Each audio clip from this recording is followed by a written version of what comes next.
ወንድሜ ሰላም ነው? እግዚአብሔር ይመስገን። ይቅርታ አስቆም። ጨብጠው በእናትህ ልጅ ሰው ይወዳል።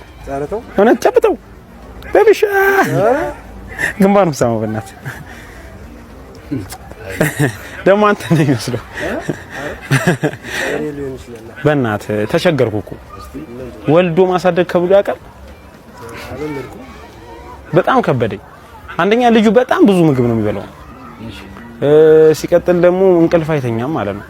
ላይክ ናይት ላይ ሁሌ አረቂ እያጠጣው ነው የሚተኛው እና በጣም ከበደኝ። አሁን ራሱ መሸከሙ ከብዶኛል። ችግር የለበትም እንደምትየው ማጤነኛ ነው። ይደንሳልና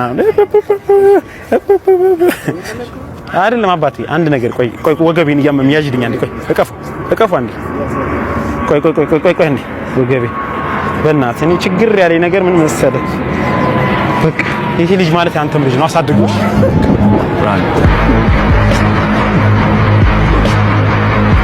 በእናቱስ ማተለችም እናቱማ ብትኖር ጥየላን እሷ ጥላብኝ ሄደችው። ሲጀመር እስኪ ይሄ ልጅ በእናትህ እኔ ምን ነው የሚመስለው?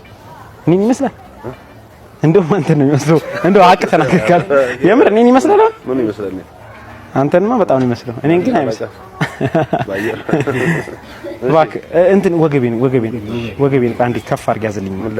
ቆይ ያዝልኝ እንደሱ አንዴ ወገቤ። ኧረ በለው ይሄ ልጅ ወገ ከቅም በለው ወንድሜ በእናትህ አንድ ሰዓት ተኝቼ ልምጣ። ያዙ